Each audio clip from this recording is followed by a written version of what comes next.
Assalamualaikum warahmatullahi wabarakatuh.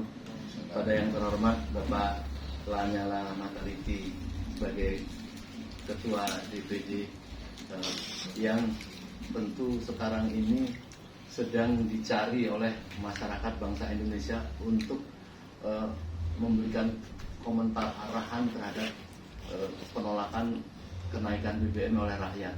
Mereka sering diarah-arahkan kita untuk ke DPR, tetapi kita sudah tidak mau diarah-arahkan ke DPR. Kita maunya ke istana, karena kita melihat DPR ini sudah bagian masalah tersendiri. Dia tidak memperjuangkan, tetapi walaupun sudah menyampaikan masukan-masukan kepada pemerintah, tetapi toh akhirnya mereka tidak bisa melakukan perjuangan terhadap rakyat. Jadi rakyat ini sudah menganggap DPR ini kemudian bersombong-sombong, dia masanya banyak. Padahal rakyat itu mempercayakan pada DPR itu kan karena menjadi supaya nasibnya diperjuangkan, tetapi tidak diperjuangkan, malah dijadikan alibi bahwa mereka mengambil keputusan yang seenak-enaknya dan para pemimpin-pemimpinnya menjadi bagian dari masalah. Ya. Nah, inilah yang tidak ada kepercayaan pada masyarakat sekarang pada momentum kenaikan BBM ini. Nah, rakyat bertekad nampaknya ini tidak akan berhenti demo-demo ini karena kenaikan itu alasannya itu sangat rendah sekali. Kalau pemerintah mau betul-betul merasa memiliki terhadap kesulitan rakyat, itu sangat mudah sekali. Dialaskan menjadi sudah mensubsidi 502 triliun, itu kan bohong-bohong semua, kan sudah terjawab.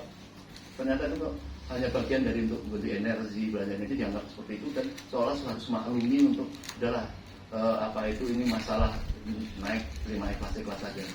Nah, inilah yang sebenarnya kita belum berkesempatan melaporkan kepada Pak Lanyala bagaimana sikap DPD terhadap keluhan masyarakat, terhadap penderitaan yang dianggap pemerintah tidak ada empati terhadap kenaikan ini, dianggap enteng-enteng saja. Padahal ini masalahnya sangat besar sekali, yaitu tentu mempunyai efek domino, kenaikan yang lain-lain yang sudah tidak mungkin mampu diturunkan. Nah, itu yang sementara saya butuh dukungan dari Pak Lanyala, bagaimana rakyat dalam keadaan seperti ini. Ya, situasinya kan sudah kita tahu semua. Kalau saya sih dengan dinaikannya BBM, kemudian rakyat sudah minta sedemikian, mahasiswa juga sudah turun ke istana ya, nggak mau turun ke DPR ya. Ya itu ya mau diapakan lagi. Kita sudah nyata lah bahwa pemerintah ini masih bertahan bahwa BBM ini belum mau diturunkan. Katanya sedang mau dihitung-hitung ya.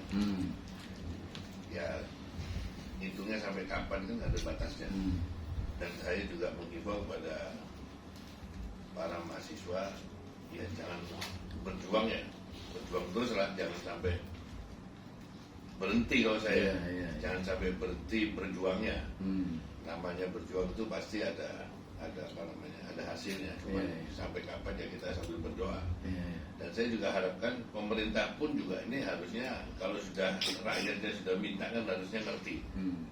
Harusnya ya kalau diturunkan itu ya yang wajar lah. Kalau seperti saya melihat ada yang statement bahwa kalau nanti BBM ini diturunkan kita akan tambah sulit. Ya, saya dengar itu, tidak tahu siapa itu.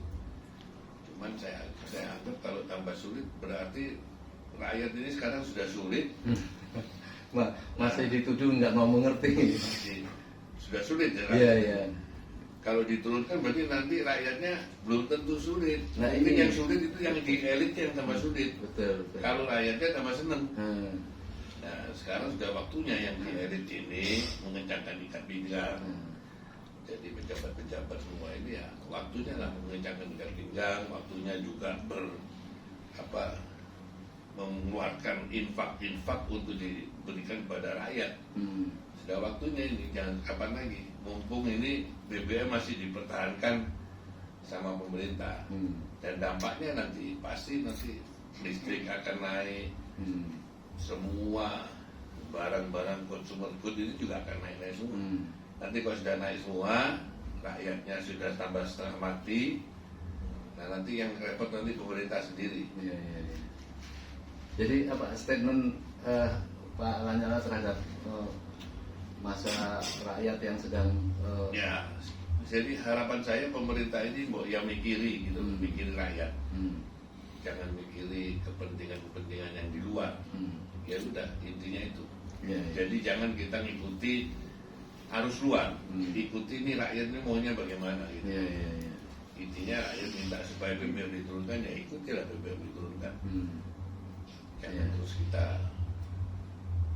kita harus naikkan BBM karena situasi di luar begini begitu, jangan. Ya. Ini utang kita ini sudah tambah lama tambah banyak. Kalau bisa jangan BBM aja diturunin, utangnya pun juga diturunin. Ya. Gitu loh. Nah ya. ini yang dibutuhkan itu transparansi hutang beban BPN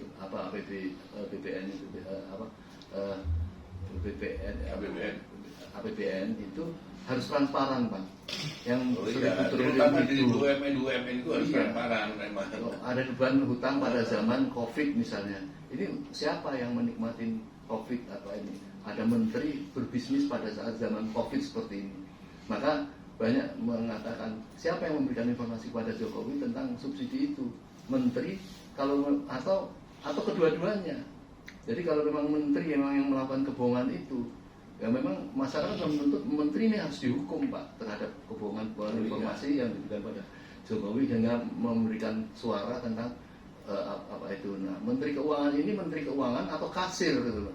Kalau tekan kasir ya oke lah dia tidak ikut, tapi kalau dia yang justru ngajarin masalah-masalah angka kepada presiden, dan menteri ini bermasalah, ini persoalan oleh rakyat, Pak. Saya kira. Yang kasihannya Pak Jokowi nggak ngerti. Ini Pak Jokowi nggak ngerti. Ya kita yang ngerti. Kita nggak apa-apa kasih tahu Pak Jokowi, lama-lama Pak Jokowi jadi paham. Iya. Jadi kita bangkitkan kemanusiaannya ya. Pak Jokowi Anda itu dibohongin sama menteri. Pak Jokowi itu orang baik, sudah percaya sama saya. Saya tahu persis. Cuman lingkarannya ini loh, saking baiknya Pak Jokowi, akhirnya Pak Jokowi mantu-mantu aja sama lingkaran kanannya. Ya itu harus hati-hati Pak Jokowi. Makanya kita harus awasi terus. Terutama yang di BUMN itu kan kasihan itu. Tambah lama tambah hancur di BUMN ini. Utang terus. Ya itu kan berarti nggak bisa ngelola ya kan. Baik, terima kasih Pak Lanyala Mataliti. Insya Allah ini akan sudah langsung, tanpa saya sampaikan sudah langsung didengar dengan sudahan Pak masyarakat bagaimana pembelaan Pak Lanyala terhadap masalah BBM ini, dan kita berharap semoga dalam minggu-minggu ini betul-betul harus ada jawaban dari penguasa. Karena mengapa? Sebelumnya Jokowi sudah menyampaikan tidak akan menaikkan BBM sampai Desember, tapi ternyata kemudian naik, dan naiknya itu memang seolah disengaja di hari Sabtu, sehingga orang belum pagi ditunggu kira-kira Senin kan sudah lupa. Ini tidak, insya Allah, karena ini betul-betul penderitaan yang benar-betul nyata, tidak mungkin tidak akan berhenti. Kalau orang lapar masa terus berhenti protes kan tidak mungkin. Itu diminta oleh pemerintah, atau katakan dari Ibu Megawati tadi mengatakan bahwa rakyat mengertilah, kalau tidak dinaikkan nanti kita makin sulit. Mereka tidak tahu bahwa sekarang ini sudah sulit sekali gitu loh. Disuruh untuk pengertian untuk supaya bensin naik supaya tidak makin sulit negara ini. Nah, saya kira mungkin itu. Terima kasih. Ini sudah waktunya kembali kepada undang-undang